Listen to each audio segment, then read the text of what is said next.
Welcome. Tonight, you step into a space designed for calm, curiosity, and rest. This is not just background audio, and not just another sleep video. It is 3 hours of the darkest, most fascinating psychology tricks, presented not to disturb you, but to cradle your thoughts, to guide your mind into stillness, and to carry you gently towards sleep. You see, the human mind has corners rarely explored. In those shadows lie ancient survival instincts, subtle biases, and patterns of thought. So automatic, you barely notice them at all. But when spoken softly, these hidden mechanisms become like quiet lullabies, whispers of the subconscious, guiding your awareness down, slower and slower, into rest. Over the next 3 hours, you'll drift through stories, experiments, and ideas, all drawn from the science of psychology.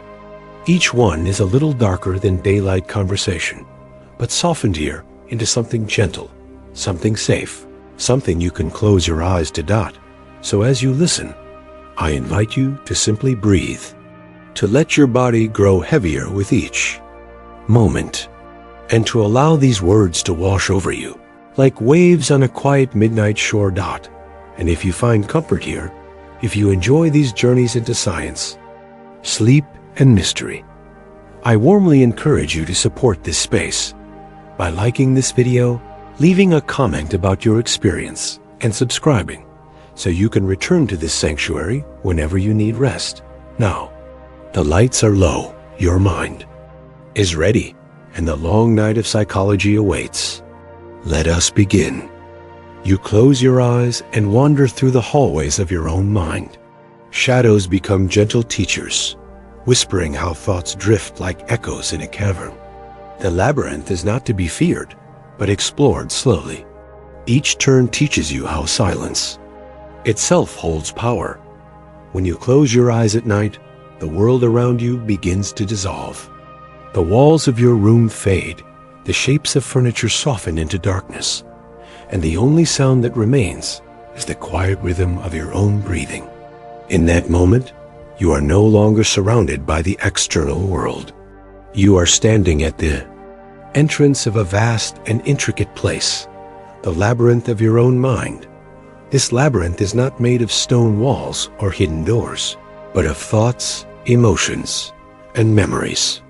Psychology describes the human mind as a network of pathways, neurons linked together by electrical and chemical signals.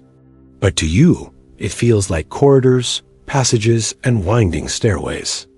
Each turn reveals a different landscape of thought. Some hallways are brightly lit with clear ideas. Others fall into shadow, holding memories you rarely visit. You begin to walk slowly, not with your feet, but with your awareness. The labyrinth unfolds as you drift deeper into yourself. Thoughts appear like echoes, bouncing softly against unseen walls. One thought leads to another, as if you are following a thread of string. This is how the mind works. Each neuron fires in connection to another, a chain of association, building pathways of meaning. And as you walk through, you notice that even silence has its own kind of echo, the quiet hum of being alive. In psychology, this wandering is called the stream of consciousness. Your mind flows like water, moving without interruption, sometimes rushing, sometimes still. William James, often considered the father of modern psychology, described it as a river, impossible to step into the same way twice. In the labyrinth, this river becomes the winding corridors you trace. Each corner you turn is another thought, another memory, another possibility. Some passages feel familiar. These are your daily thoughts. What you did today, what you need to do tomorrow, the conversations you replay. They are well-worn paths, smooth underfoot. Others are more mysterious. Memories from childhood, half-forgotten images that surface when you are half asleep. Neuroscience tells us these hidden chambers are part of your hippocampus, where experiences are stored and recalled, shaped each time you revisit them. To you, they feel like hidden rooms, waiting patiently to be opened. As You walk deeper, shadows gather. At first, they seem like obstacles, but soon you realize they are gentle teachers. A shadow may be a worry you carry, a memory tinged with regret, or a question that has no answer. In the daylight, you may avoid these darker corridors, but here, in the quiet of night, they whisper softly. They remind you that the labyrinth is whole, that even the dark passages are part of you. You slow your steps. In this place, slowness has meaning. Psychology shows us that when the mind begins to rest, brain waves shift. During wakefulness, your neurons fire in fast, busy patterns, what scientists call beta waves. But as you drift towards sleep, those waves begin to slow. Alpha waves rise, creating a state of calm alertness, much like standing quietly in the labyrinth center. The slowing continues into theta waves, which carry you deeper, into the borderlands of dreams. Imagine these waves as lanterns lighting your way. The brighter, faster lights of beta fill the surface corridors where daytime thinking lives. As you descend, the lanterns dim and soften, until the labyrinth glows with a twilight light. Here, thoughts are slower, gentler, less urgent. You feel. Your body relax, your breathing deepen.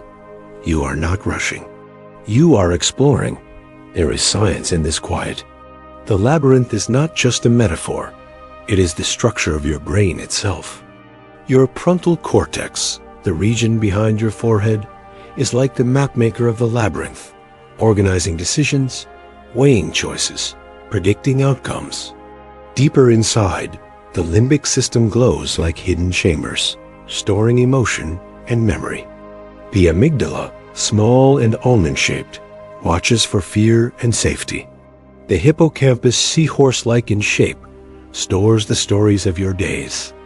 And threading through all of it is the default mode network, the brain's wandering system, active when you daydream, reflect, or drift into inner thought. When you walk through your labyrinth at night, you are traveling through this network. You are watching the brain's quiet work, sorting, connecting, repairing. Neuroscience tells us that sleep itself is part of this process.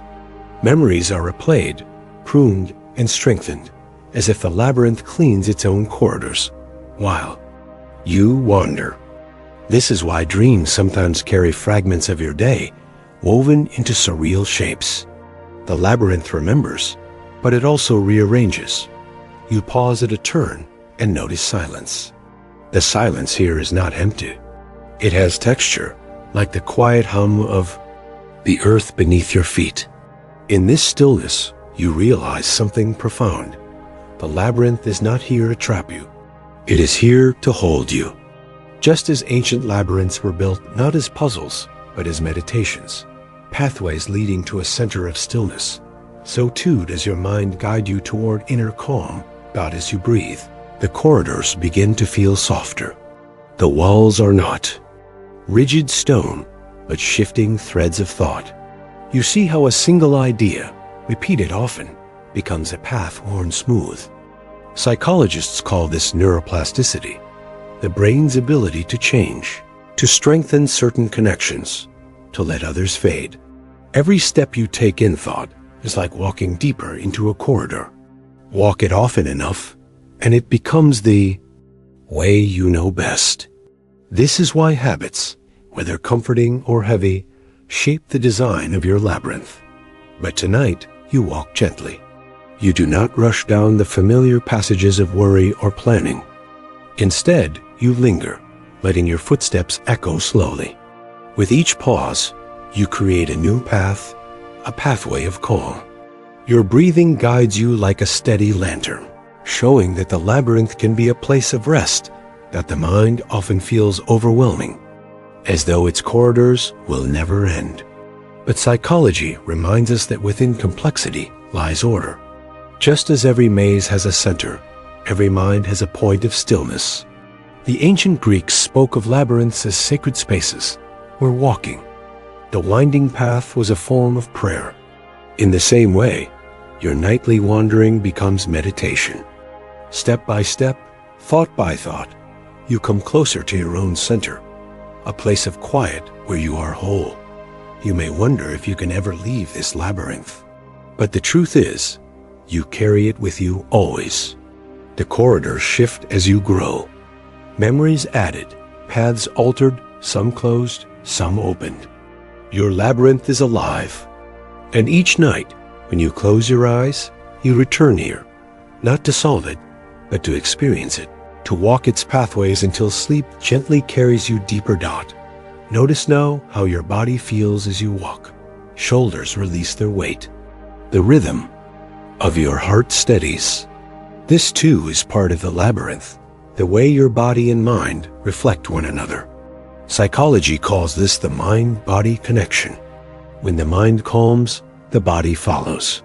When the body rests, the mind softens. It is as if two labyrinths mirror each other, one of thought, one of flesh, intertwining, guiding you toward rest. You walk until the walls dissolve into mist. The corridors become wider, softer, until they resemble not stone, but night sky. Stars glimmer where thoughts once echoed. The labyrinth has led you to its quiet center, a place where silence is not frightening, but expansive, infinite. Here, you understand. The labyrinth was never about reaching an exit. It was about learning how to walk gently within yourself. Yet, as you rest in this center, you sense there are still hidden rooms. Thoughts you have not faced. Memories tucked away. Shadows waiting to be acknowledged. The labyrinth holds more than what you see tonight. It holds the weight of what lies unspoken, the thoughts that linger beneath the surface.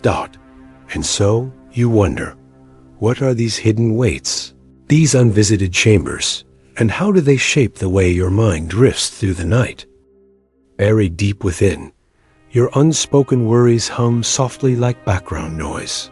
Here we explore the psychology of rumination, why thoughts loop endlessly, and how to cradle them until they loosen their grip. Darkness becomes a blanket instead of a burden. Your mind learns that even heaviness can be carried gently. When you lie down at night and the outside world grows quiet, another sound rises within you. It is not the hum of machines, nor the wind against your window, but something softer, the low murmur of your own thoughts. At first, they seem like whispers in another room, but the longer you listen, the clearer they become. These are the hidden thoughts, the unspoken worries, the loops that replay like a song you cannot turn off. In daylight, you can distract yourself. Tasks pull your attention outward, conversations, responsibilities, the flow of hours. But in darkness, those distractions fall away. And here, in the quiet, your mind turns inward. Psychology calls this rumination, the act of circling the same thoughts again and again, like a bird tracing endless spirals in the sky. Rumination is not just thinking. It is rethinking. The same idea was revisited, not to solve it, but because the mind cannot let it go. Neuroscientists have found that this looping is tied to the default mode network of the brain, the system that activates when you are not focused on the outside world. It is the same network that wanders when you daydream, recall memories, or imagine possibilities. But when it turns toward worries, it becomes heavy. Instead of a gentle drift, the current of thought circles back on itself. Imagine your thoughts as pebbles dropped into still water. A normal thought sends ripples outward, fading as the water calms. But a ruminating thought is different. It bounces back against the edges of the mind, creating endless ripples, never settling. This is why certain worries feel louder at night. There are fewer distractions to absorb the echo. Perhaps you recognize the pattern, a mistake you made in the past, replayed in detail. A conversation that could have gone differently. A fear about tomorrow that expands into 100 imagined outcomes. These are the hidden weights, the thoughts that live just beneath the surface, waiting for the quiet to rise. They are not dangerous, but they are exhausting, because the mind, encircling them, does not rest. Scientists have studied why this happens. One explanation lies in evolution. The human brain evolved as a survival tool, finely tuned to notice danger, to stay alive. Our ancestors needed to anticipate threats, the rustle in the grass, the storm on the horizon. Even today, the brain carries this habit. It clings to problems, replaying them, as if by thinking enough, it could guarantee safety. The amygdala, the brain's fear center, acts like a guard in the labyrinth, always watching for what might go wrong. But in the stillness of night, there is no predator, no immediate danger. Yet the brain continues its vigil, holding on to shadows. This is the weight you feel. The body at rest, but the mind still guarding. There is comfort in knowing this is natural. You are not broken for worrying. You are not weak for circling thoughts. You are human, carrying the design of thousands of years. The trick is not to force the thoughts away, but to hold them differently. Imagine again the pebble in water. Instead of trying to stop the ripples, you place your hand gently into them. Pool. The ripples meet your touch and soften. In psychology, this is called mindfulness. The act of noticing thoughts without judgment, letting them exist without feeding them. Studies show that when you observe your worries with gentle awareness, activity in the default mode network calms. The loops begin to loosen. You can think of it as cradling your thoughts instead of wrestling them. Picture a bird fluttering in your hands. If you grip it tightly, it struggles. But if you hold it softly, it settles. Your worries work the same way. You may wonder, why do certain thoughts weigh more than others?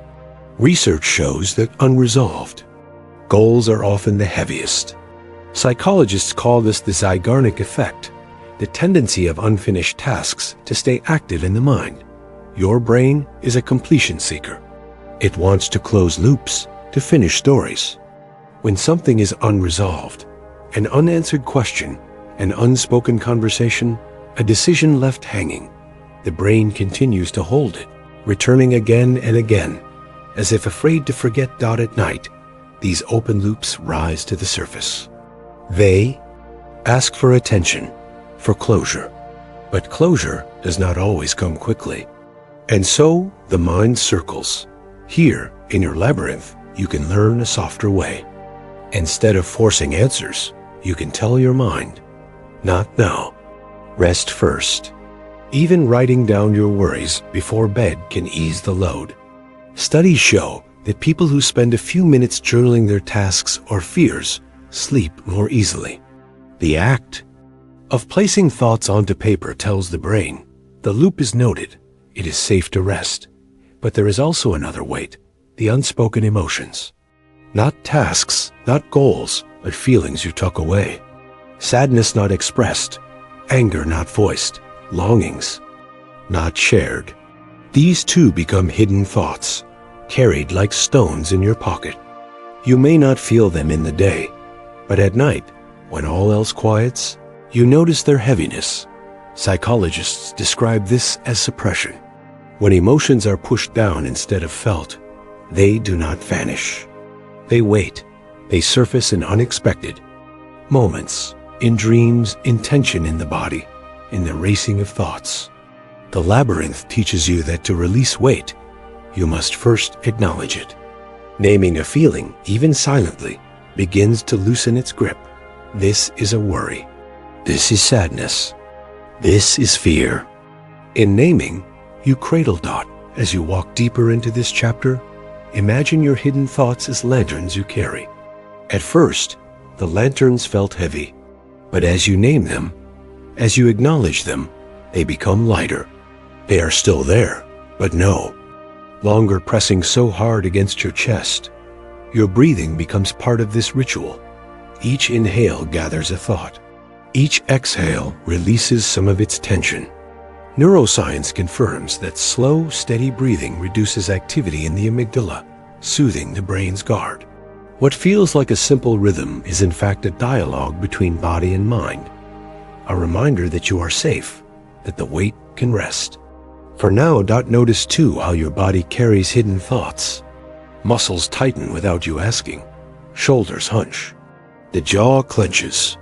These are the silent signatures of rumination. Progressive muscle relaxation, the gentle act of tensing and releasing, can help. When you let the body unclench, the mind often follows. You are teaching your labyrinth that release is possible. The weight of hidden thoughts is not only individual. Social psychologists remind us that humans are deeply relational. Some of your heaviest thoughts are about others, what they think. Of you, what you wish you had said, what you fear losing. The labyrinth is filled with echoes of other voices, because your mind was built to connect. Mirror neurons, the brain cells that reflect the emotions of others, ensure you feel not only your own weight, but sometimes theirs as well. This is why compassion matters, not just for others, but for yourself. When you turn kindness inward, when you say it is okay to feel this, the labyrinth softens. Studies in self-compassion show reduced rumination, lower anxiety, and deeper rest. It is not indulgence. It is a science of gentleness. And so, you walk with your hidden thoughts, but they no longer feel like burdens. They feel like companions, each one carrying a message. A worry may remind you of what matters. A regret may remind you of your values. A longing may remind you of love. When you see the meaning in them, their weight shifts. Darkness becomes not a burden, but a blanket, a covering that protects rather than suffocates. As you near the end of this chapter, imagine placing your thoughts onto a river that flows through your labyrinth. One by one, you set them down, watching them drift. They do not vanish, but they move gently out of your hands. You are lighter. Your breathing deepens. Sleep feels closer, and yet you sense there is more.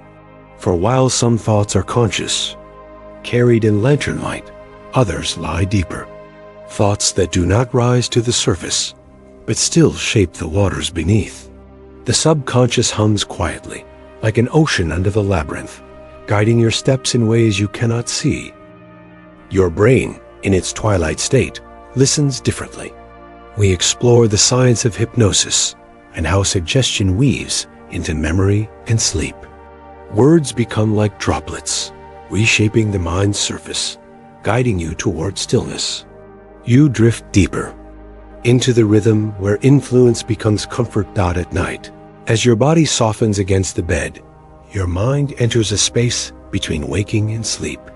It is not yet the silence of dreams, but it is no longer the bright alertness of the day. Psychologists sometimes call this the hypnagogic state, a twilight of awareness, where the mind listens in a different way. Here, suggestion holds a special power. Words fall like droplets into still water, sending ripples that reshape the surface of thought. Hypnosis, though often misunderstood, is simply the art of guiding the mind into this receptive rhythm. Not a surrender of control, but a soft focusing of attention. The American Psychological Association defines hypnosis as a state of focused attention, reduced peripheral awareness, and an enhanced capacity to respond to suggestion. To you, it feels like listening deeply, as if each word sinks further into your being than it normally would. Perhaps you have already felt moments like this in daily life, when you are absorbed in a story, forgetting the world around you. When music carries you and you lose track of time. When someone's voice becomes so soothing that it seems to bypass resistance. These are natural states of trance. Hypnosis is not magic, but the careful use of this natural rhythm. As you lie here, drifting, your brain waves begin to change. In wakefulness, they are fast and busy, beta waves like a rushing current. But in this twilight, alpha waves rise, slower and more harmonious, opening a door to suggestion. Research shows that under hypnosis, brain scans reveal stronger connectivity between regions that control attention and those that process imagination. In other words, your focus narrows and your inner world becomes vivid. The labyrinth of your mind feels more open to reshaping. Suggestion in this state is not forced. It is gentle planting, like seeds in fertile soil. Neuroscientists at Stanford University found that highly hypnotizable individuals show changes in the anterior cingulate cortex and dorsolateral prefrontal cortex, areas that govern focus and control. In this rhythm, the gatekeepers of thought loosen their grip, allowing new patterns to take root. Think of it this way. In full daylight, your conscious mind is like a vigilant guard, analyzing each word, comparing, questioning, rejecting. But in twilight, the guard steps aside, resting against the gate. Suggestions walk quietly into the courtyard, settling where they may. This is why hypnosis has been used to ease pain, reduce anxiety, change habits, and even enhance sleep. But suggestions do not belong only to therapy rooms or experiments. It is part of your nightly ritual. The thoughts you repeat to yourself before sleep are forms of self-suggestion. If you whisper, even silently, "I will never sleep," "I am restless," "I am trapped," those words ripple through the labyrinth, reinforcing wakefulness.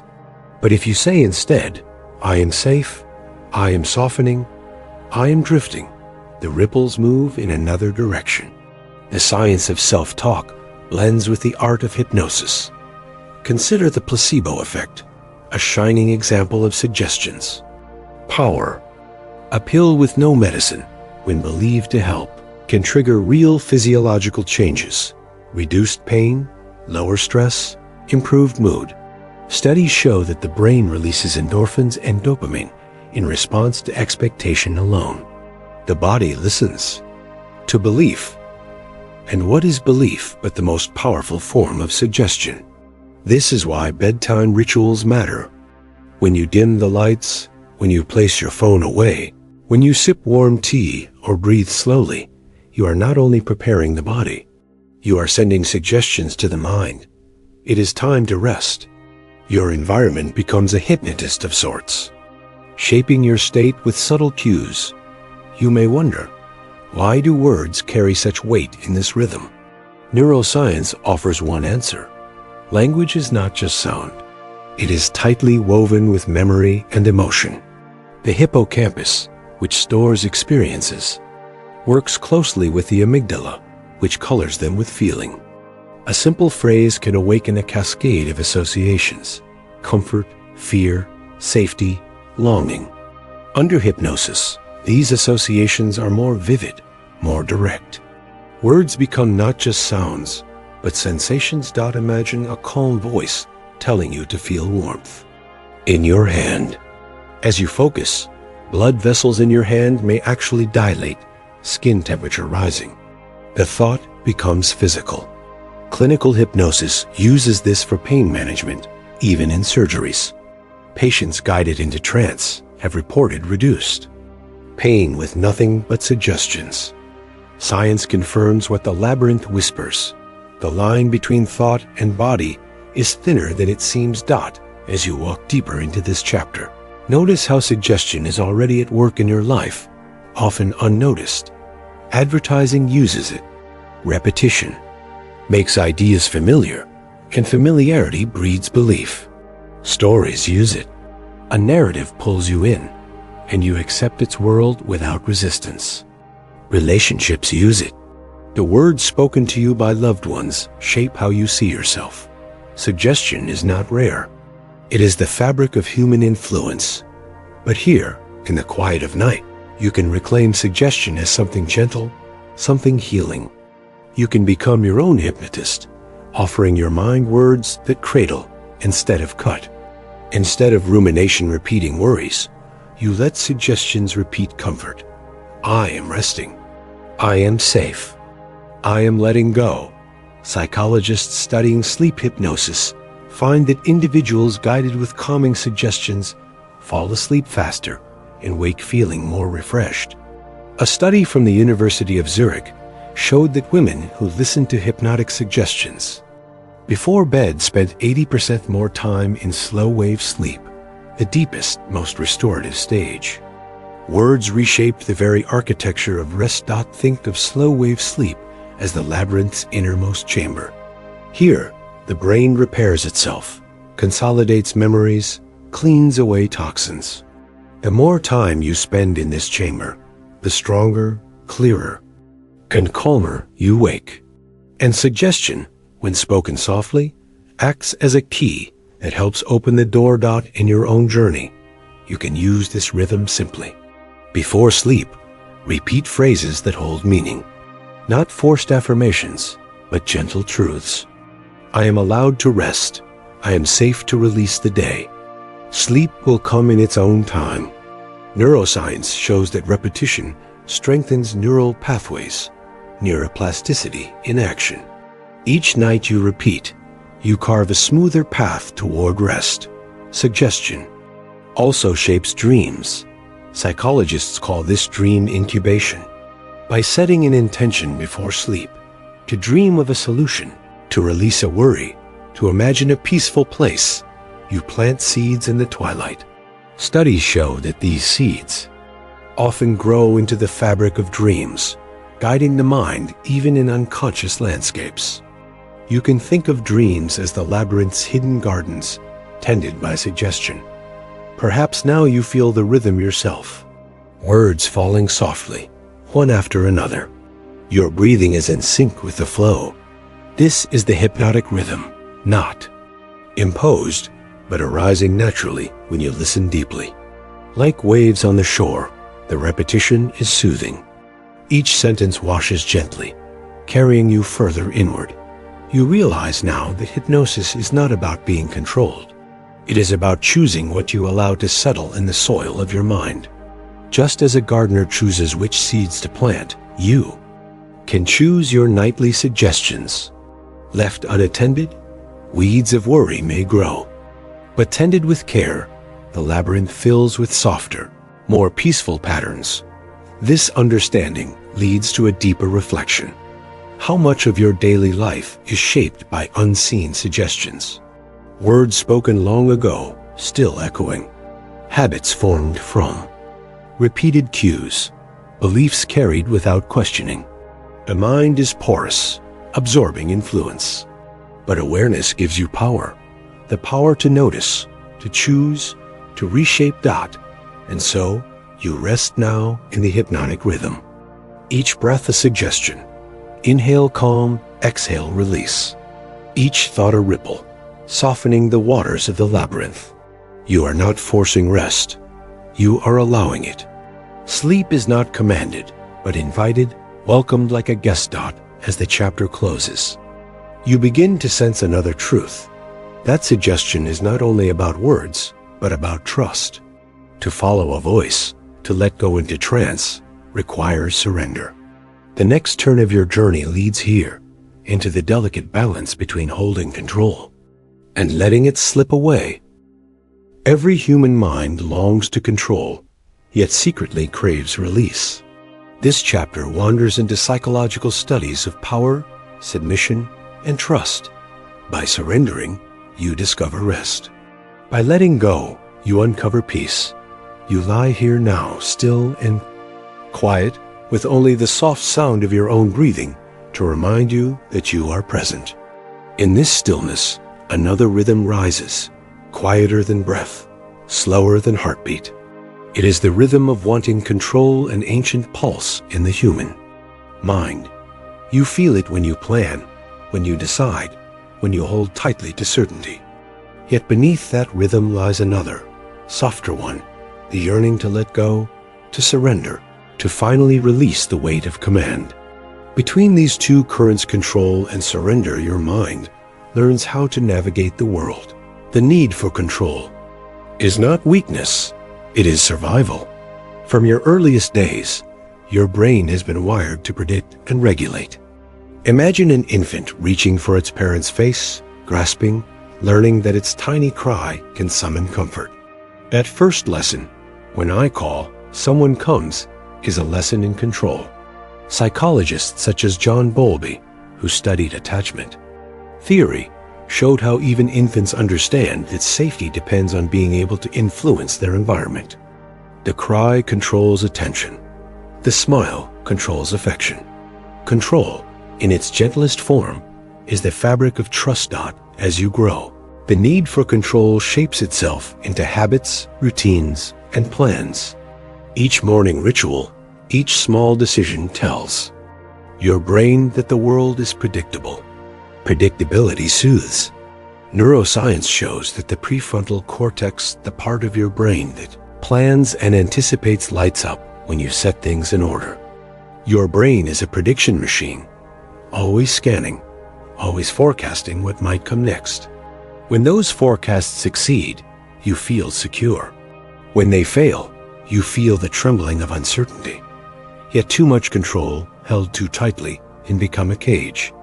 Think of the way water behaves in your hands. Cup your palms gently, and the water rests there, cool and calm. Squeeze too tightly, and it slips away. Control, when overgrasped, works the same. Psychologists call this the paradox of control. The harder you strain to control every outcome, the less peace you feel. Anxiety creeps in, muscles tense. Sleep slips further away. It is not control itself that calms you, but the balance between holding and releasing. Consider the studies on locus of control, introduced by Julian Rotter in the 1950s. People with an internal locus believe they shape their destiny.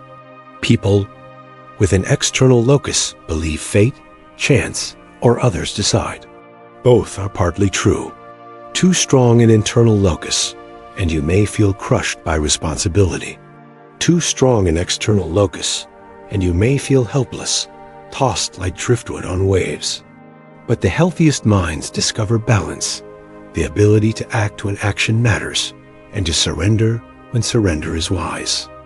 This balance is not a rule. It is a rhythm, a breathing between effort and ease. Your own body carries this lesson in its biology. Think of the autonomic nervous system, which has two main branches. The sympathetic, which activates control, preparing you to act, and the parasympathetic, which invites surrender, guiding you back into rest. One is not better than the other. Both are necessary. The sympathetic system raises your heartbeat, sharpens your focus, helps you grasp the wheel of control. The parasympathetic slows you, lowers blood pressure, and whispers, "Let go." Like day and night, both weave the fabric of living. To lean only on control is to burn. To lean only on surrender is to drift. Balance is the secret. Now imagine trust, the quiet bridge between control and release. To surrender requires trust that the world will hold you, that others will not harm you, that rest itself is safe. This is why surrender can feel so difficult. For many, the mind clings to vigilance. You may know this feeling, lying down at night, but the mind buzzing, rehearsing every possible outcome, afraid to let go. This is the mind's ancient instinct to control, protecting you against unseen dangers. Yet, in modern life, those dangers are less often predators and more often worries, emails, deadlines, memories, fears. The brain does not always distinguish between a tiger in the grass and a thought in the dark. Both summon the same vigilance. Both whisper, "Stay awake, stay in control." But research in psychology shows how release itself is healing. Acceptance and commitment therapy, or ACT, developed by Stephen Hayes, emphasizes acceptance over control. Instead of fighting unwanted thoughts, you learn to notice them, to breathe alongside them, and then to gently let them drift. This act of surrender, of not controlling every mental ripple, lowers stress, reduces suffering, and allows rest to return. Acceptance is not weakness. It is the mind's quiet strength. Consider another image, the difference between steering and floating. To steer is to guide a boat down a river, making choices, avoiding rocks. To float is to release the oar, to trust the current, to rest on the water. Life requires both. In the daylight hours, you steer. In the nighttime, you float. To try steering all night is to exhaust yourself. To float during the day is to miss your path. But when night comes, floating is the medicine. Sleep itself is surrender, an ancient ritual of trust, a gentle practice. Of letting go. Science reminds us that surrender is written into the body. The process of sleep involves the release of control. Your prefrontal cortex, the planner, the commander, begins to quiet. The thalamus, the brain's gatekeeper, filters sensory input, closing the doors to the outside world. Hormones like melatonin rise, signaling darkness, signaling safety. Even muscles obey this call. During deep sleep, the brain sends signals that relax muscle tone, preventing you from acting out dreams. In every way, sleep is the body's reminder. You do not need to control everything. Surrender is safe. Surrender is natural. Yet in human life, surrender is not only biological, but relational. Think of trust between people, the surrender of vulnerability in love, in friendship, in care. Social psychology research said trust reduces stress responses, even at the level of hormones. When you trust, your brain releases oxytocin, often called the bonding hormone. Oxytocin softens the amygdala's fear response, calming the nervous system. To be held in trust is to feel safe enough to release control. This is why simple gestures, someone holding your hand, someone listening deeply, can relax the whole body. Surrender is not solitary. It is often shared. At times, the dance between control and surrender becomes visible in rituals. Meditation, prayer, even gentle breathing exercises, all are ways of practicing release. When you breathe slowly, you activate the parasympathetic system, telling your body it is safe to let go. Studies show that slow exhalations lower cortisol, the stress hormone, and increase heart rate variability, a measure of resilience. In these moments, you do not command the breath, you allow it. You surrender to rhythm. You join the larger tide. So here, in this quiet moment, you may notice the weight of hidden control, the subtle tension in your shoulders, the slight grip of your jaw, the invisible rehearsal of tomorrow's tasks. These are the body's small efforts at control, but now gently you can invite release. Feel how the bed supports you without your effort. Notice how breath arrives even without your command. You are held. You are carried. You can let go. Still, surrender is not the erasure of control. It is its complement. Imagine a bird in flight. It flaps its wings with strength, but then it glides, surrendering to the wind. Flap, glide, flap, glide. Neither alone would carry the bird so far. Control and surrender together create flight. So it is with your mind. Action and release, effort and rest, both weave together into wholeness. In the moments when control feels heavy, you can remember that surrender does not mean giving up. It means giving over to the body's wisdom, to the rhythm of sleep, to the trust that rest will come. Neuroscience shows that surrender is not inactivity, but rebalancing. When you let go, your brain engages in its own repair. Synapses recalibrate, memories consolidate, emotional circuits settle. The act of surrendering to sleep is the act of healing yourself. And so tonight, as you rest here, you can imagine control as a cloak you remove gently from your shoulders. You fold it, set it aside, and feel lighter without it. Tomorrow, you may pick it up again, wear it when you need its strength. But now, here in this night, you rest bare and free. You surrender not as defeat, but as renewal. You allow the body to do what it has always known: repair, restore, and dream.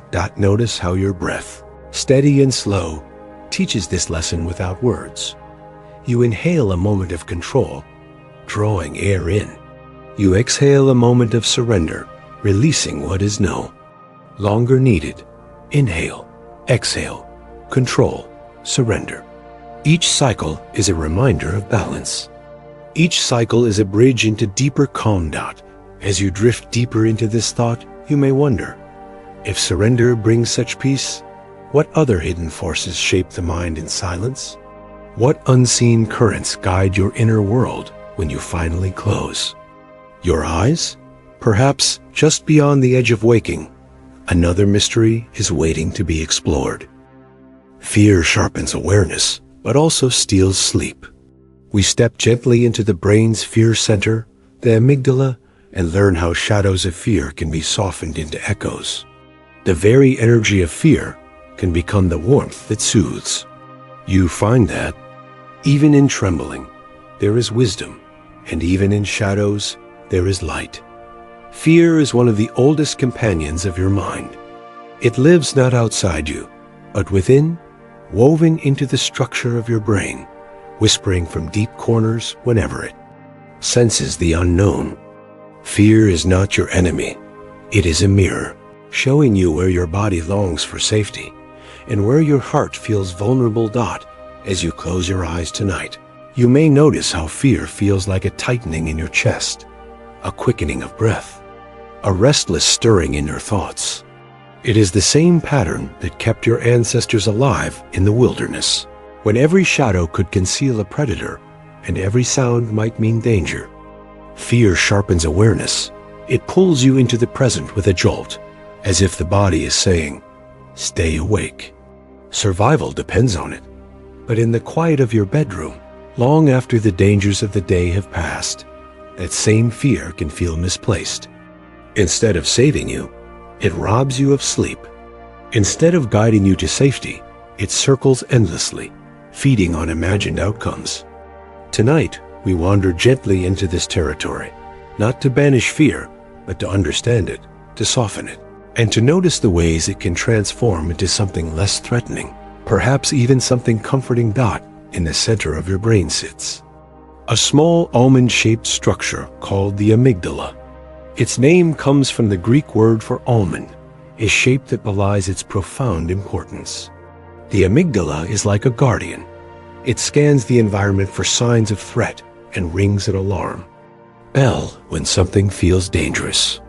When a car suddenly swerves into your lane, when you hear glass shatter unexpectedly, when you sense a stranger's stare, the amygdala fires before you even have time to think. This ancient guardian bypasses rational thought because speed matters more than accuracy when survival is on the line. It would rather startle you unnecessarily than risk being too slow. Neuroscientists call this the low road, a shortcut from the senses to the amygdala that allows for immediate reaction. Your heart races, your muscles tense, your pupils widen. But the amygdala is not always accurate. It cannot distinguish between the roar of a predator and the flicker of a troubling thought. That is why your body may react with the same intensity to a memory, a worry, or a possibility as it would to an actual danger. The shadows you imagine can stir your nervous system just as much as the shadows you see. This is why fear and sleeplessness so often walk hand in hand. When the amygdala stirs, it sends signals to the hypothalamus, which in turn activates the sympathetic nervous system, the branch responsible for the fight or flight response. Adrenaline is released. Cortisol rises. Blood pressure increases. Your body prepares to run or fight, even if you are lying safely beneath warm blankets. You may have noticed this yourself. A single troubling thought spirals into a full-body restlessness. Sleep slips further away the more you long for it. The body is alert, even though the mind knows there is no danger in this room. And yet, if you listen carefully, fear has another side. It sharpens awareness, yes, but it also teaches you where your deepest cares lie. You fear not just danger, but also loss, separation, uncertainty, the unknown. Fear arises where meaning resides. It tells you softly what matters most. In this way, fear can be seen not as an intruder, but as a guide. Instead of resisting it, you might hold it gently, as you would a small trembling bird in your hand. Neuroscience supports this practice. When you acknowledge fear rather than suppress it, your brain's prefrontal cortex, the area of reasoning and reflection, communicates back to the amygdala, reassuring it that there is no danger here. This is called top-down regulation. It is the brain's way of saying, "Thank you for your vigilance. You may rest now." Consider the studies of mindfulness meditation. Research has shown that when people practice simply noticing fear without judgment naming, observing it, the amygdala's reactivity decreases over time. It learns slowly that not every shadow requires an alarm. This practice does not erase fear, but it softens its grip. Imagine now, as you lie here, that fear is like a candle flame. Left unattended, it flickers wildly, casting large, menacing shadows on the walls. But when you place it in a lantern, when you contain it, observe it, and let it glow steadily, it becomes a source of warmth and light. The shadows remain, but they no longer overwhelm you. This metaphor is more than poetry. Your nervous system can be guided in exactly this way. By steadying your breath, by noticing your body, by reminding yourself of safety, you send signals. Through the vagus nerve, the great wandering nerve that travels from brain to body, that the danger has passed. Heart rate slows, muscles soften. The parasympathetic nervous system, sometimes called the rest and digest system, begins to restore balance. Fear then becomes not only manageable, but transformative. What once seemed like an enemy can become a teacher, reminding you to return to the body, to steady the breath, to remember that safety is found in this present moment. Fear also holds a social dimension. Human beings are wired to seek safety, not only alone, but together. When children are afraid, they look at their caregivers' faces. When adults are uncertain, they glance at one another, reading expressions, listening for cues. Psychologists call this social referencing. It is part of why you may feel calmer when someone you trust assures you that everything is all right. Oxytocin, sometimes called the bonding hormone, is released during connection through touch, through closeness, through empathy. And oxytocin has been shown to reduce amygdala activity, soothing fear responses. In this sense, fear invites connection. It pulls you toward others, asking for reassurance, seeking safety in shared presence. Even when you are alone, you can evoke this same calming response by recalling the face of someone you love, by imagining their voice, by remembering the warmth of their care. Your brain does not perfectly separate reality from imagination. Simply picturing comfort can trigger the same biological responses as experiencing it. Let us turn then to the night.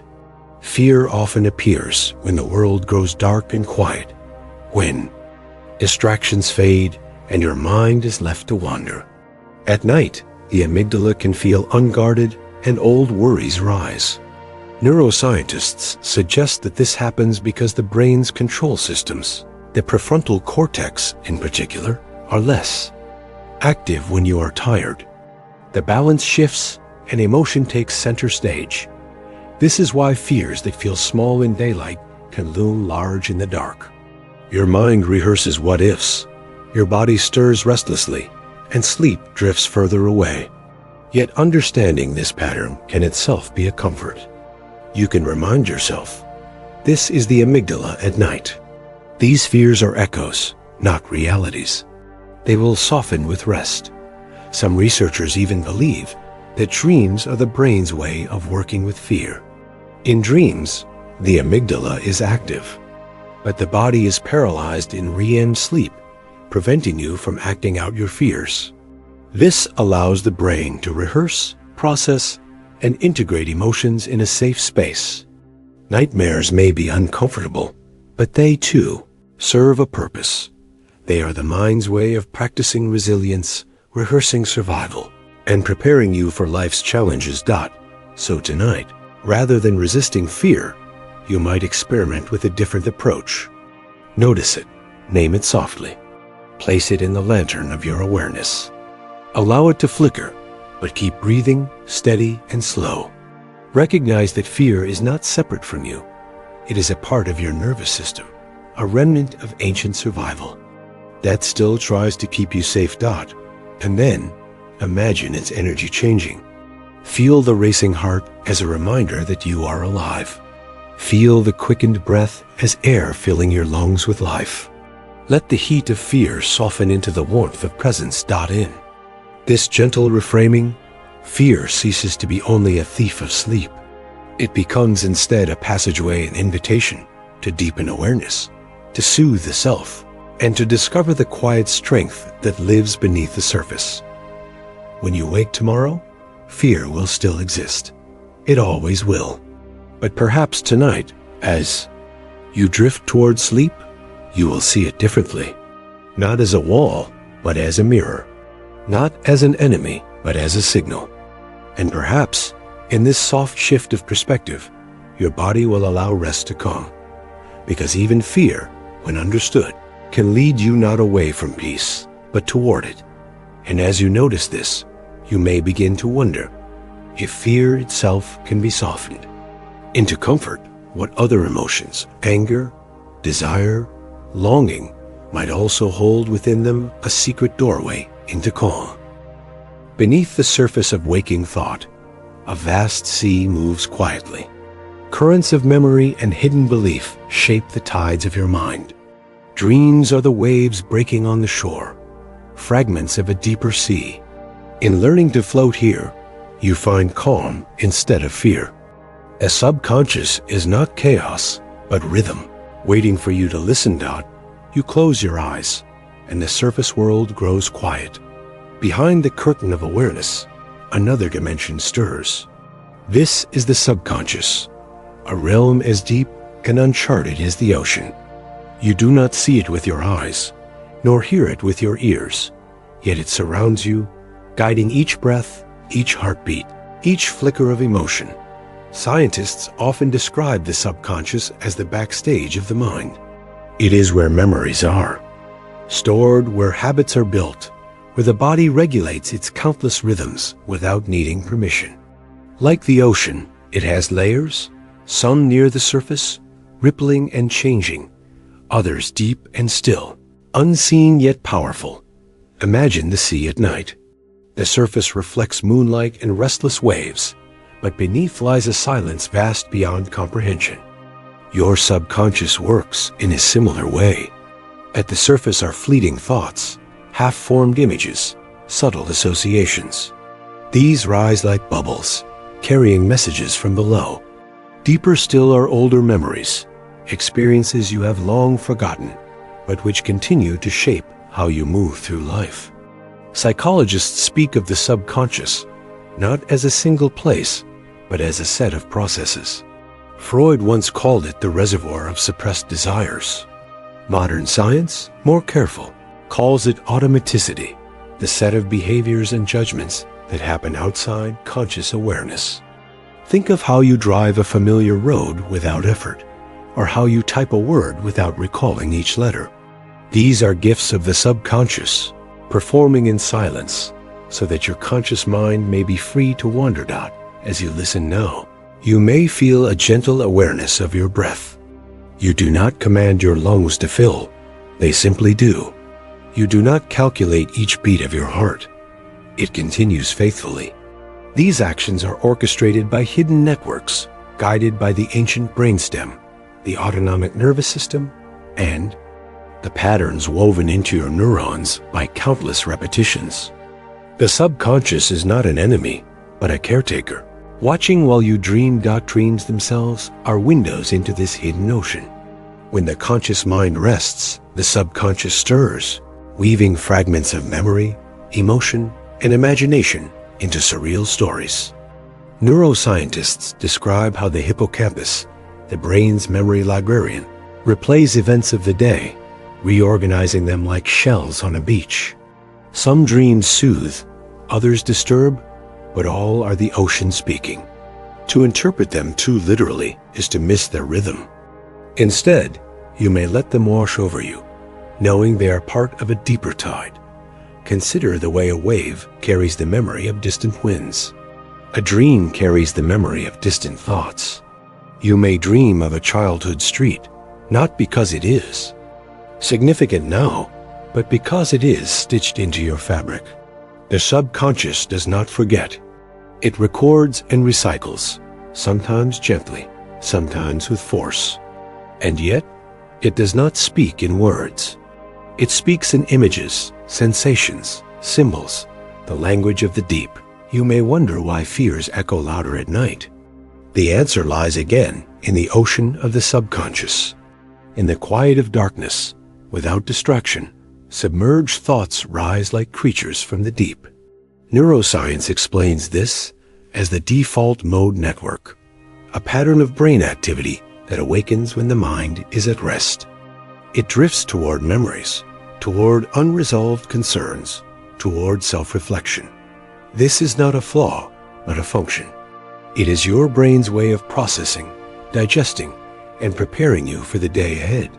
Yet, left unchecked, the waves of subconscious thought may feel overwhelming. You may feel caught in ruminations or in a tide of anxiety. Here, science and ancient wisdom both offer guidance: to float rather than fight. Mindfulness practices, studied for decades, show that when you observe thoughts without judgment, their intensity softens. Imagine yourself floating on the surface of an ocean. The waves rise and fall, but you remain buoyant, carried rather than dragged. The subconscious also carries hidden strengths. Within its silent depths lie not only fears, but creativity, intuition, and resilience. Studies in psychology reveal that much of insight, those sudden sparks of understanding, emerge from the subconscious. A problem puzzles you all day, yet the answer comes suddenly in the shower, or just before sleep. This is not magic. It is your hidden ocean, working quietly, connecting fragments until clarity emerges. Think of the mathematician Henry Poincare, who once described how solutions appeared to him not through deliberate thought, but in sudden bursts after periods of rest. Modern neuroscientists confirm this pattern. When the conscious mind steps aside, the subconscious continues weaving until the tapestry reveals itself. Your hidden ocean does not sleep. It only waits for silence to rise. The subconscious also shapes your identity. Habits, beliefs, self-concepts, all are etched in its depths. Cognitive psychology shows how repeated patterns of thought, practiced often enough, become automatic. If you tell yourself you are capable, your subconscious begins to prepare for success. If you tell yourself you are unworthy, your subconscious carries that weight too. Words repeated often are like drops of rain carving stone. Slowly, they form rivers beneath awareness, guiding how you respond to the world. Here, suggestions become powerful. Hypnosis, once shrouded in mystery, is now studied as a legitimate therapeutic tool. Under hypnosis, the conscious guard relaxes, and suggestions seep into the subconscious more easily. This is not magic, but biology, a state where attention narrows and the brain becomes more receptive. You may not realize it, but each night, as you drift towards sleep, your mind enters a similar state. The twilight between waking and dreaming is when the subconscious listens most closely. This is why gentle words before sleep matter. A phrase of kindness, a whisper of safety, a thought of gratitude, all sink into the hidden sea. Neuroscience has shown how affirmations and calming self-talk can alter neural pathways, reducing stress and reinforcing resilience. In this way, you can guide the ocean, not by force, but by gentle suggestion, like a sailor setting a course by the stars. The subconscious is also deeply tied to the body. Psychoneuroimmunology, the study of how the mind affects immunity, reveals how hidden beliefs and emotions can alter physical health. Stress carried in the subconscious tenses muscles, raises blood pressure, disrupts sleep. But peace carried there can do the opposite. lowering stress hormones, improving rest, and even strengthening immune response. In this way, pending to your hidden ocean is not only an act of mind, but of body. When you imagine calm waves, your heart responds. When you release a fear into the deep, your breath eases. Visualization, long practiced in meditation, has been shown to influence the subconscious and the body alike. Athletes use it to prepare, patients use it to heal, and you may use it now simply to rest. By picturing yourself floating, supported, surrounded by still waters, you remind your subconscious that safety is possible. As you drift further inward, notice how the subconscious is not distant, but always here. It listens when you laugh, when you cry, when you whisper in silence. It keeps you alive, not only through automatic rhythms, but through its quiet shaping of memory and meaning. You are not separate from this ocean. You are made of it.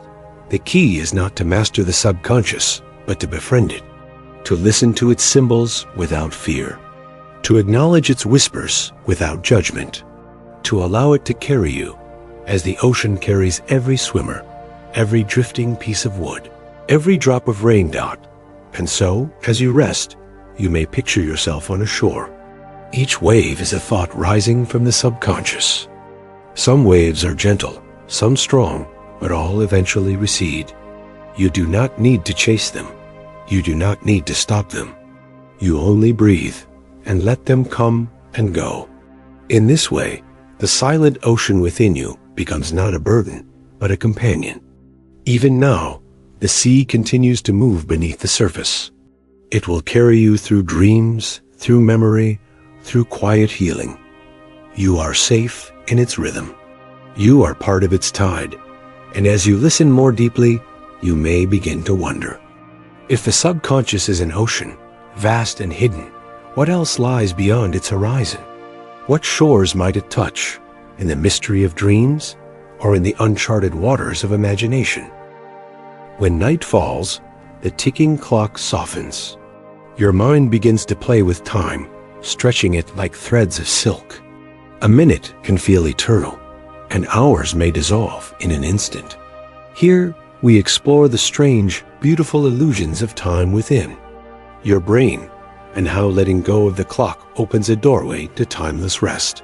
Time, as you usually know it, feels like a solid thing, numbers on a clock, the steady sweep of hands across its face, the rhythm of morning, noon, and night. Yet when darkness surrounds you and silence thickens, that sense of certainty loosens. You lie in bed, listening to your own breath, and suddenly an hour feels like a moment, or a moment feels like an hour. Time ceases to behave in its measured, ordinary way. It bends, folds, and stretches inside your mind. This illusion is not your imagination's trick.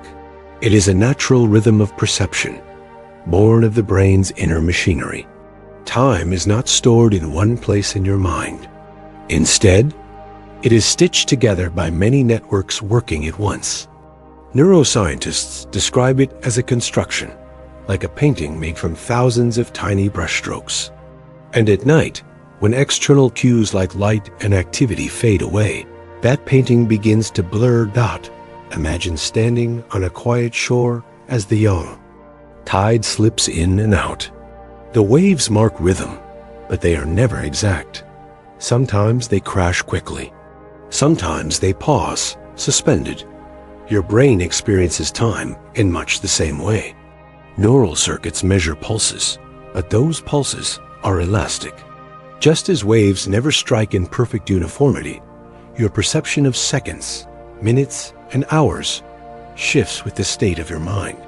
When you are anxious, time sharpens. Each tick of the clock feels magnified. Your heart races, and with it, your sense of urgency. The amygdala, the brain's alarm system, heightens awareness, and suddenly moments feel stretched thin, like fabric pulled taut. That is why waiting in nervous anticipation before a test, an interview, or a difficult conversation can feel endless. Every second is noticed, counted, and weighed, but when you are absorbed, reading a story, listening to music, or slipping. Into a flow state, time vanishes. Hours melt without your awareness. Psychologists call this temporal compression. The prefrontal cortex, which usually keeps track of sequence and order, loosens its grip.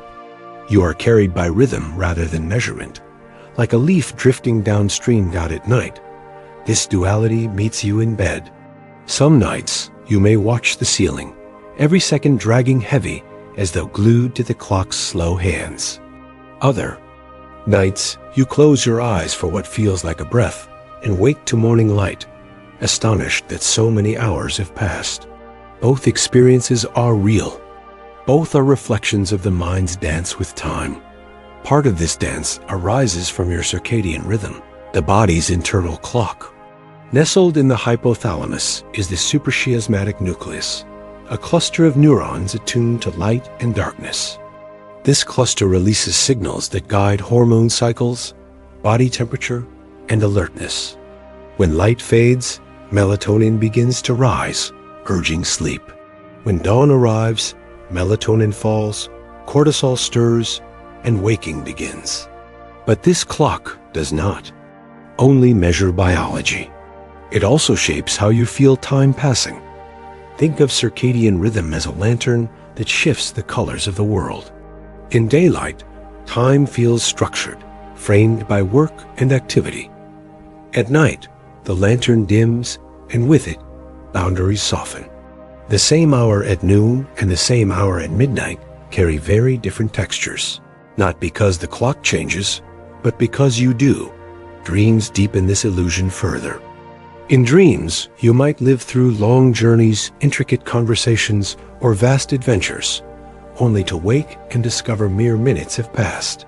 Studies using REM sleep tracking show that dream time often mirrors real time, but not always. The brain condenses events, skipping transitions, compressing sequences, and inventing moments without tether to the clock. It is storytelling freed from the anchor of chronology. Even in waking life, your brain rarely measures absolute time. Instead, it compares. If you wait in silence with nothing to occupy you, time feels slow because your brain is measuring each small detail. But if your attention is absorbed by novelty, the brain processes more information per moment, and retrospectively, that span feels longer. This is why childhood summers stretch endlessly in memory, while adult years seem to vanish quickly. For children, each experience is fresh, rich with novelty. For adults, routine compresses time, making days blur into one another. Here in the stillness of night, you notice this paradox more vividly. You may think, I have been lying here forever, unable to sleep. Yet in reality, much less time has passed. Insomnia researchers call this sleep state misperception. The brain confuses light sleep with wakefulness, making hours seem longer than they are. It is not failure. It is simply the way perception paints its picture. There is also the heartbeat of memory. Neuroscientists explain that memory and time are intertwined, for you mark duration by the events that fill it. Without events, time collapses. Consider sitting in silence, doing nothing. The span may feel endless while it happens, but afterward, it seems brief because no memory markers were formed. In contrast, a busy day full of events flies by while you live it, but later feels long because memory is full.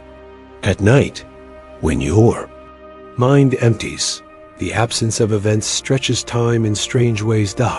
So you lie here, breathing, and notice. Time is not rigid. It is soft clay, shaped by emotion, memory, and attention. It is elastic, expanding when you wait, contracting when you forget, rippling when you dream. You are not trapped by the clock's hands. You are living inside your brain's shifting tide. This realization can be freeing. If time is perception, then your restless nights are not failures of sleep, but shifts in awareness. You may not control the clock, but you can soften your relationship to it. Rather than counting minutes, You can feel rhythms. Rather than measuring, you can float. Mindfulness practices echo this. When you return to the breath, to the sensation of the body, you leave the arithmetic of seconds behind. Meditation studies show that regular practice alters time perception, slowing the felt passage of minutes, increasing patience, and easing anxiety. Brain scans reveal reduced activity in the default mode network, the circuits tied to self-focused thought, which frees attention from the need to count and predict. Even hypnosis and suggestion reshape time. People under trance often report hours passing in minutes, or minutes feeling endless. Brain activity confirms this. The prefrontal cortex, tied to monitoring, quiets down, while sensory networks amplify. Time is no longer judged by the watchful supervisor, but felt through the immediacy of sensation. In this way, your night becomes an experiment. Instead of resisting the bending of time, you can welcome it. The ceiling above, the blanket around you, the darkness itself, all invite you to release the clock's insistence. You need not chase sleep or measure progress. You can rest in the simple truth that time, in your mind, is fluid. Science gently confirms what you already sense. Time is not an absolute cage. It is a rhythm, a pattern, a perception. And as you drift, perception is allowed to soften. You are lying here now, noticing how seconds dissolve, how hours reshape themselves. Perhaps your mind is still restless, or perhaps it is already floating. Either way, you are learning to see time as pliable. You are stepping into timelessness, not by force, but by noticing the illusion and letting it be. And so the night stretches. Not in hours, but in depth. Not in numbers, but in presence. You feel that stretch inside you now, like a river widening. And as you drift deeper, one thought gently arrives. If time can bend, what else in your mind might bend with it? Like water etching patterns into stone, repetition leaves marks on the mind. Cues small, silent signals teach your body when to rest, when to rise. Conditioning weaves together environment, habit, and memory into a quiet rhythm. Darkness itself becomes a soft bell, ringing you toward sleep. You sit at the edge of your bed, lights dimmed, the room holding its breath. The familiar rhythm of evening surrounds you, perhaps the sound of a clock ticking, the hush of curtains drawn, or the weight of a blanket pulled across your shoulders. These gestures feel ordinary, but deep within your nervous system, they are anything but simple. They are signals, cues that your body has been taught to recognize.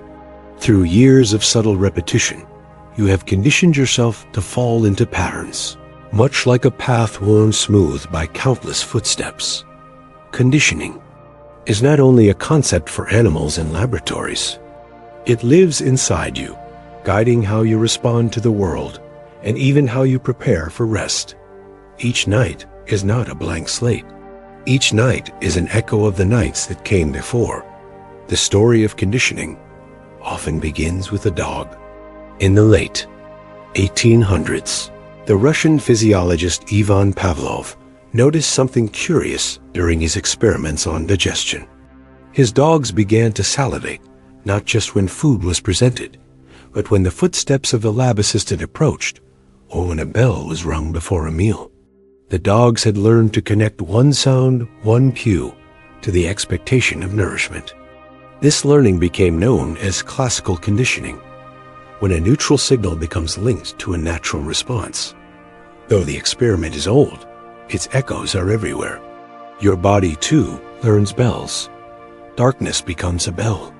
A pillow becomes a bell.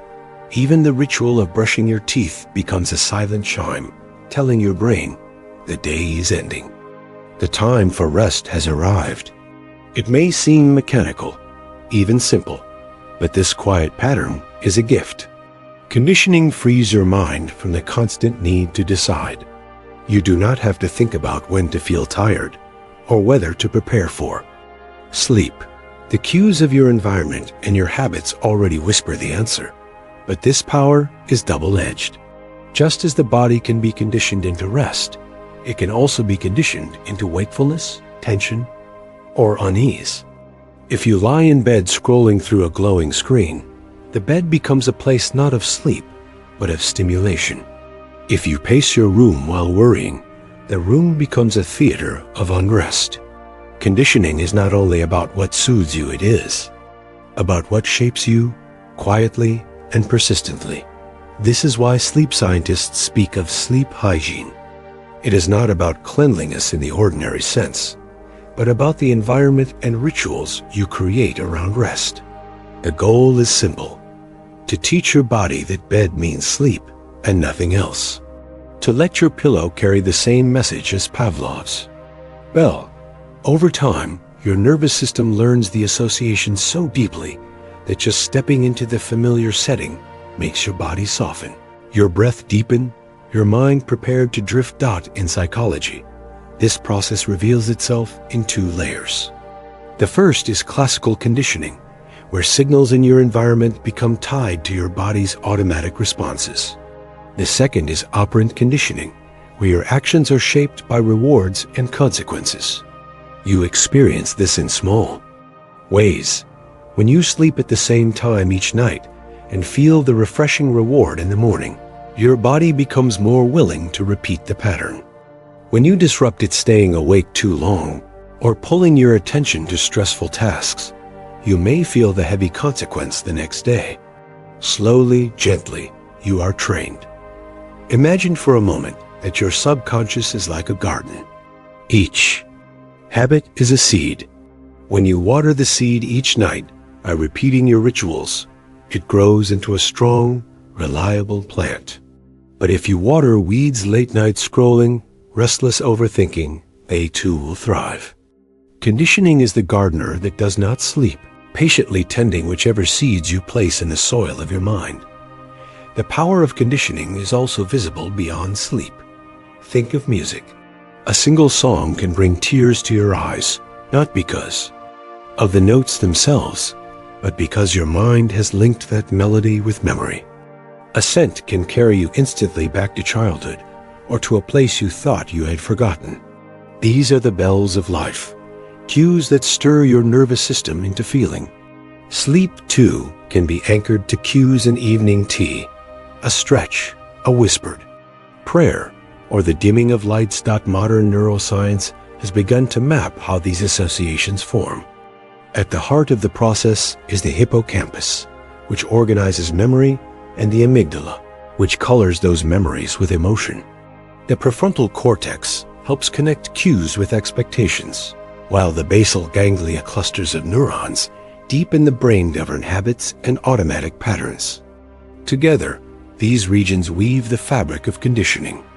Each time you repeat a ritual, neurons fire, strengthen, and wrap their pathways with myelin, the fatty coating that makes signals travel faster. The more often the path is walked, the easier it is to walk again. This is why rituals become powerful. They are not just behaviors, but engravings in the brain. They shape the way your nervous system moves, until eventually, rest becomes less about effort and more about surrender. Conditioning is not rigid, it is fluid. Like water shaping stone, it changes gradually, always in motion. You may carry old conditionings from childhood, perhaps being read to before bed, or the comfort of a nightlight. Some may no longer serve you, but others can be reawakened. Sleep is not about erasing these imprints, but about learning which ones to nurture and which to gently release. Consider, too, the role of light. Your body holds an ancient clock, the circadian rhythm regulated by the suprachiasmatic nucleus deep in the hypothalamus. This rhythm listens to light as its most powerful cue. Daylight awakens, darkness soothes. Over millennia, this conditioning has shaped you, until simply seeing the sunrise or set signals vast changes across your entire physiology. Melatonin, the hormone of darkness, begins to flow as light dims. Cortisol, the hormone of wakefulness, rises with dawn. You are a creature of light, entrained by the planet's cycles. Conditioning here is not an experiment. It is the oldest rhythm of life itself. When you begin to understand this, you may see your evenings differently. You may treat each small ritual as a gentle bell, each cue as a soft instruction to the Jew. Body, lowering the lights is no longer just a practical step. It is a message to your circadian rhythm. Washing your face is no longer just about cleanliness. It is a signal that the day is dissolving. Laying down in bed is not merely a physical act. It is a conditioned gesture, carrying the weight of 1,000 nights before it. Science has shown how even subtle cues can change your state. In studies of insomnia, patients who learn to reserve their bed only for sleep, never for worry, never for work, often find their rest returning. This practice is called stimulus control therapy, and it rests on a simple principle. The mind learns associations. If you use the bed for wakefulness, the bed becomes a place of wakefulness. If you use it only for sleep, the bed becomes a place of sleep. Over time, the conditioning reclaims its quiet power. You can think of this as teaching your body a lullaby it already knows. Each repeated cue is like a note, and when the notes align, the song becomes familiar, soothing, and complete. But what happens when the song is interrupted? Life, of course, brings change. Travel, stress, or illness may disrupt your cues. Yet conditioning is patient. Like a tide, it will return if you allow it. Habits re-establish themselves with consistency. Sleep returns not through force, but through gentle repetition. As you reflect on this, notice how your own rituals have shaped you. Which cues have become your bells? Which associations soothe you, and which may disturb you? Each is a thread in the fabric of your nights. And as you see these threads more clearly, you also see that you are not powerless. You can weave them. You can choose to let the darkness itself become your ally, the bell that softens you into stillness. Conditioning at its heart is not about control, but about surrender. You allow yourself to be guided by signals you have planted, by patterns you have rehearsed. You no longer need to command yourself to rest. You simply listen to the bells you have built and let them carry you into the vastness of sleep. And as you lie here, guided by these cues, you may begin to wonder, if conditioning shapes sleep so deeply, what else does it shape? Could it also sculpt your dreams, your emotions, your sense of reality itself?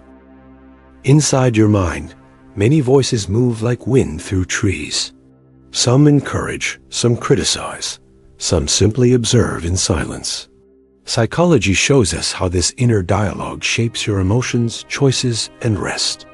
When softened, these voices can cradle you into sleep instead of keeping you awake. Close your eyes for a moment and listen inward. Not to the room, not to the faint hum of night around you, but to the soft theater of your mind. If you linger quietly enough, you will notice that you are not always alone inside your head. There are voices, sometimes gentle, sometimes stern, sometimes layered like overlapping echoes.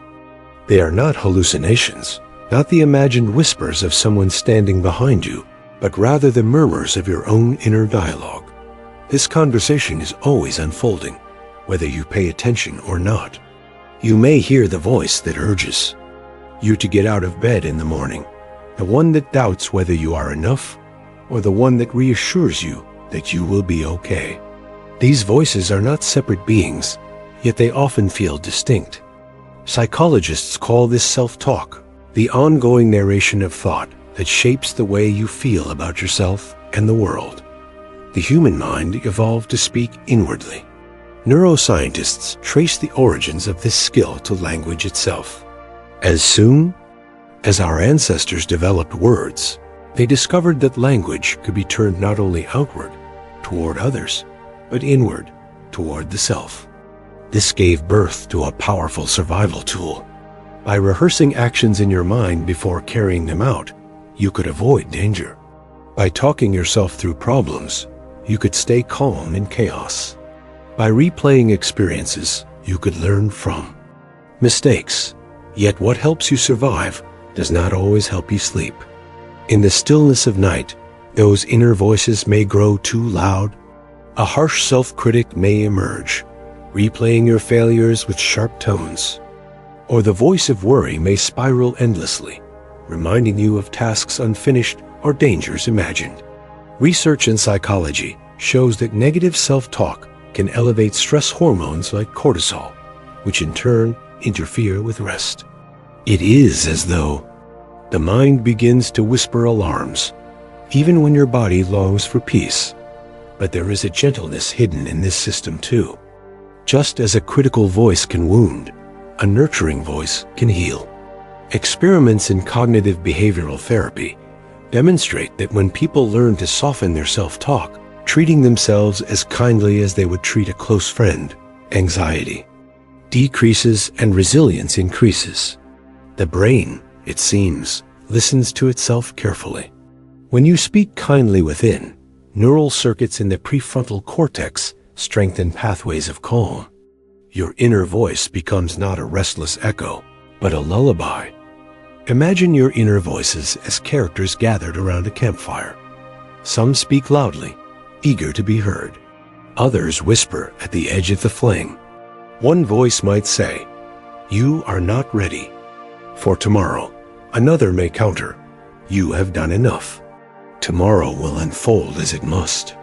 Still another might say, "I remember when you succeeded before. You can trust yourself again." Which voice takes the lead depends partly on habit, partly on memory, and partly on choice.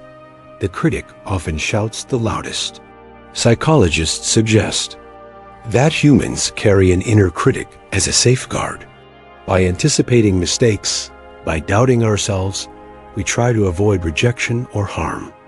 This mechanism is tied closely to the brain's fear center, the amygdala, which becomes activated not only by physical threats, but also by social ones. When you feel embarrassed or anxious about the opinions of others, it is often the amygdala urging the critic to speak. It wants to protect you, but the protection comes dressed in harshness. Contrast this with the nurturing voice, sometimes called the compassionate self. This voice is linked with activity in brain networks that release oxytocin and activate parasympathetic. Calm. When you imagine speaking to yourself with warmth, when you say inwardly, "It's okay, I forgive myself," your body often responds with measurable relaxation. Heart rate slows, breathing steadily decreases, muscles loosen. The science of self-compassion, pioneered by researchers like Kristen Neff, reveals that gentle self-talk is not indulgent, but deeply regulating. It transforms inner dialogue into inner medicine. There is also the rational planner, the voice that thinks in lists and schedules, that reminds you of what must be done. This voice is tied to the dorsolateral prefrontal cortex, the seat of executive function. It is useful in daylight hours, when planning and problem-solving matter. But at night, the planner can keep you awake. You may find yourself rehearsing emails, worrying about deadlines, or replaying conversations. Like a diligent worker who refuses to rest, this voice forgets that the mind, too, needs nightfall. Then there is the dreamer, the voice that wanders, that strings together images and stories without logic. This voice is softer, often noticed, as you drift into the liminal space before sleep.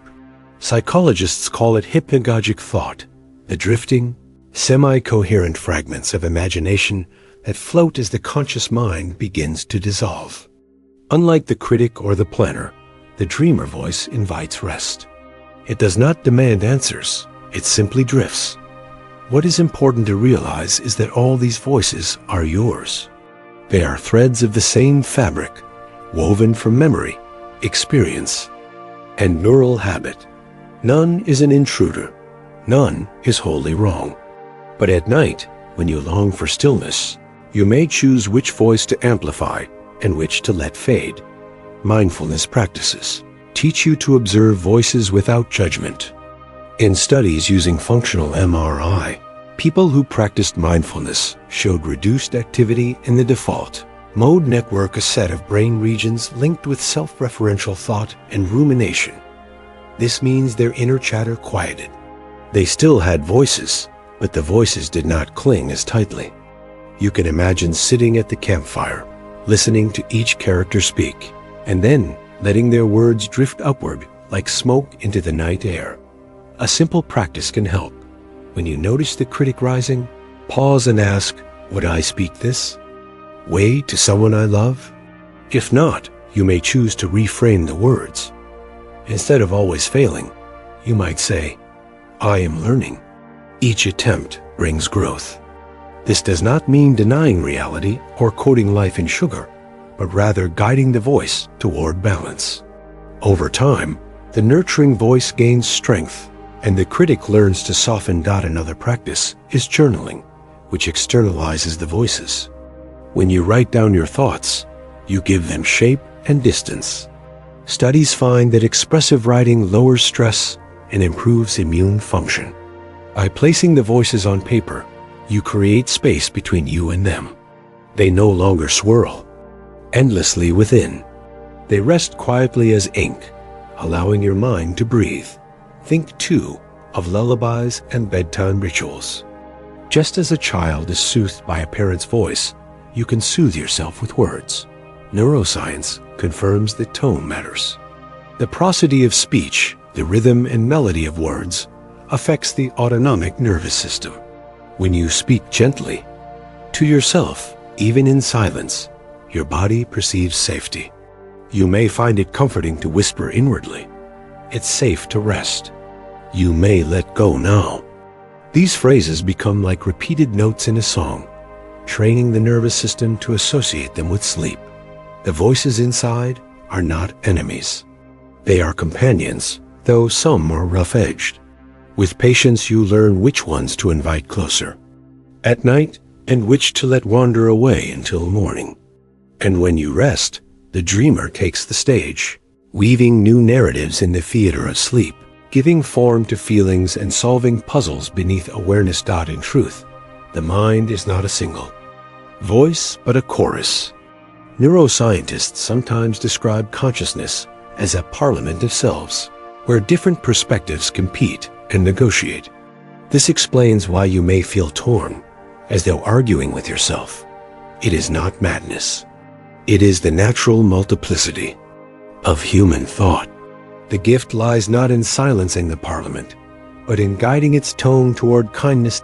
As you lie down tonight, imagine your voices gathered not in conflict, but in harmony. The critic lowers its volume. The planner sets aside its clipboard. The nurturer hums a gentle reassurance, and the dreamer hums a lullaby. Together, they create not dissonance, but music, a slow rhythm that carries you into sleep. The whisper of inner voices does not disappear, but you discover you can shape their tone. You can invite them to be gentle, like soft waves lapping against the shore of night. And perhaps, as you listen more closely, you will wonder if voices live within you, shaping your rest. What other hidden forces guide your inner world, silently steering you toward dreams? Beyond fear, thought, and memory lies silence. It is not an empty silence, but one filled with calm presence. Here, the default mode network rests, and awareness softens into openness. The mind is no longer restless. It becomes a sky wide enough to hold everything. In this silence, you discover that the night is not dark. It is infinite, soft, and safe. You close your eyes, and for a moment, the world is hushed. Sounds that once demanded attention now grow faint, dissolving into distance, like ripples on a pond that spread and fade. In this gentle quiet, you begin to sense another kind of silence. It is not just the absence of noise. It is deeper. It is the silence within the stillness that lives beneath every thought, every emotion, every memory. It is vast, like an ocean at night. Your mind, usually so full of voices and images, begins to slow. The chatter that once spun and tangled. The rehearsed conversations, the memories that return again and again, these soften as if they are mist touched by dawn. You begin to notice the pauses between thoughts. A breath here, a gap there. A space so subtle you almost miss it, but once seen, it opens like a doorway. That doorway leads inward to the deepest silence within you. Neuroscience has a word for this shift. It calls it the quieting of the default mode network, or DMN. This is the system in the brain that is most active when your mind drifts to self-reflection, rumination, and inner narrative. The DMN lights up when you think of who you are, what has been, what might be. But when it softens, when it quiets, something extraordinary happens. Awareness does not vanish. It expands. Meditation researchers like Judson Brewer and Amishi Jha have shown through brain imaging that when people rest in mindfulness or deep stillness, activity in the DMN decreases. The sense of I, me, mine grows quieter. What remains is presence itself, pure, wordless, wide. You do not disappear in this silence. Instead, you return to yourself in a fuller way. It is here, in this inner stillness, that the boundaries of time blur. Seconds no longer feel measured. Minutes do not march. Instead, awareness stretches out like a horizon, unbroken, without beginning or end. In that timelessness, the body feels safe enough to surrender into rest. Think of silence as a kind of inner night sky. Thoughts are like stars, bright, scattered, sometimes dazzling.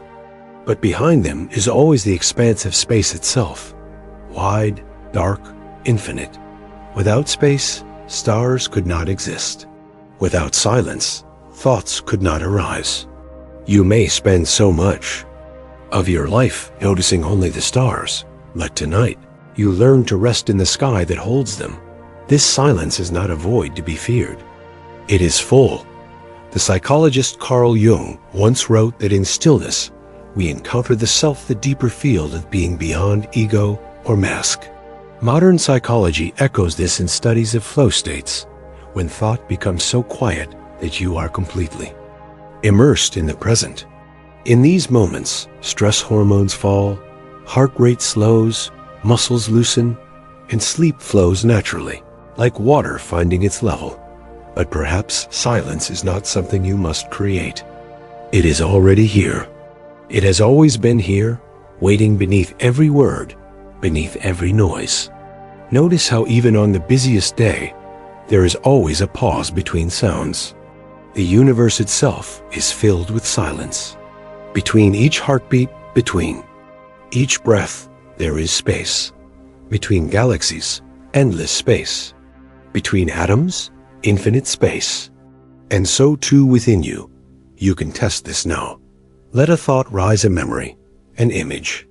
See it, acknowledge it, and then let it dissolve. What remains?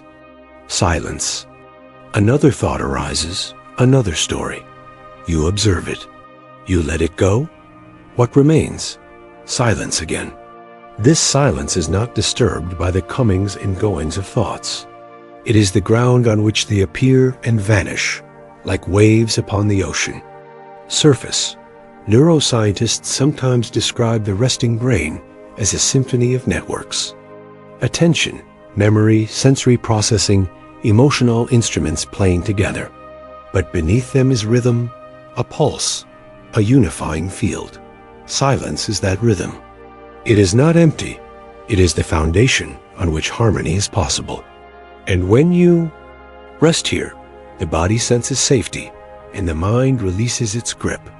There is something gentle about silence. It does not argue. It does not push. It simply waits, embracing all that is. Even fear, when placed into silence, begins to soften. Earlier, chapters spoke of fear as a mirror, as shadows in the amygdala. But in silence, even shadows are welcomed. And because they are welcomed, they lose their sharpness. The energy of fear melts into presence, like ice melting into water. Silence has long been revered across traditions. In Buddhist meditation, silence is the doorway to insight. In Christian mysticism, silence is the place where the divine whispers. In modern psychology, silence is the state where the nervous system resets, where the parasympathetic system, the body's natural rest and digest, mode takes the lead. You feel your heart rate slowing. You feel your breath lengthening. This is biology's lullaby. As you listen within, you may notice that silence has texture. It is not flat. It has depth, warmth, and resonance. It is like entering a vast cathedral, not built of stone, but of awareness itself. Every breath echoes gently. Every heartbeat reverberates. And yet there is no weight pressing upon you, only space. Openness, release. Your subconscious, that ocean beneath the surface, also lives here. In silence, it rises not as chaotic noise, but as dreamlike imagery. This is why the moments before sleep are so rich with drifting pictures and feelings. The subconscious begins to speak in its own language, but now softened by the quiet. Dreams grow out of silence, like seeds sprouting in soil. Time passes differently here. Research on sleep perception shows that in deep states of relaxation, the brain's sense of time distorts. You may feel you have rested for hours when only minutes have passed. This is not an illusion. It is the gift of silence. When the DMN quiets, when self-narrative slows, the brain does not measure time in the same way. It simply rests. And so you too rest. Notice how silence and sleep are not separate. Both are thresholds. Both invite surrender. You cannot force silence, just as you cannot force sleep. You can only allow it. You can create the conditions, soften the grip, and let yourself be carried. Silence is the tide, and you are the boat floating on its surface, rocked gently toward deeper waters. You may ask, what lies deeper still? If silence is already so vast, what could possibly be beyond it? Some researchers suggest that the brain, in its quietest states, approaches what is called pure awareness, a mode in which perception continues without the filter of narrative thought. You still sense, you still feel, but there is no commentary, no judgment, just being. It is not emptiness. It is presence. Awake and whole. To rest here is to remember that you are not just your thoughts. You are not just your stories. You are also the silence that holds them. And when you know this, night no longer feels threatening. Darkness no longer feels like absence. Instead, it feels like returning to something that has been here all along. So as you lie here, let yourself breathe into the silence. Feel the way your chest rises, falls, and rests again. Feel the way the body loosens, as if dissolving into the bed beneath you. Let thoughts drift, but do not follow. Let them come, let them go. Notice the sky behind them, the silence behind them. That silence is you. And as you rest here, you begin to see that silence is not only for the night. It is always present, even in daylight, even in movement, even in sound.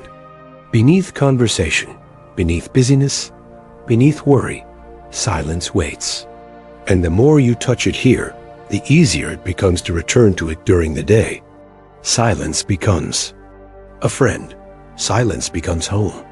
Perhaps then, the deepest silence within is not the end of the journey. Perhaps it is a beginning, a place where you can return again and again whenever the world grows too loud. A place that restores, that heals, that reminds you of who you are beyond all roles and stories. And yet, even in silence, a question lingers softly, like a ripple that has not yet faded. If silence is the ground of being, what lies beyond even this ground? What is it that listens to silence itself? And so, our journey through the shadows of psychology comes to an end. You have drifted across hidden corners of the mind, through experiments, biases, and quiet truths. And yet, in the silence of night, they have become soft companions, guiding you not toward fear, but toward rest. Perhaps you noticed how the mind loosens its grip in the dark, how thoughts unravel into threads, and those threads dissolve into dreams. That is the gift of these hours, a gentle reminder that even the darkest psychology can be transformed into something calming, something sleep-shaped as your eyes grow heavy now, and your breath deepens. Let yourself carry only the stillness forward. Let the weight of the day fall behind you, and step quietly into the realm of sleep. If tonight's journey has soothed you, if it has given your mind space to rest, I warmly invite you to support this sanctuary by liking this video, sharing it with someone who needs peace, and leaving a comment about where the journey carried you. And of course, subscribe so that each time you seek calm, you will find this space waiting. The night continues, your rest deepens, and tomorrow will greet you gently. For now, simply let go. Sleep well.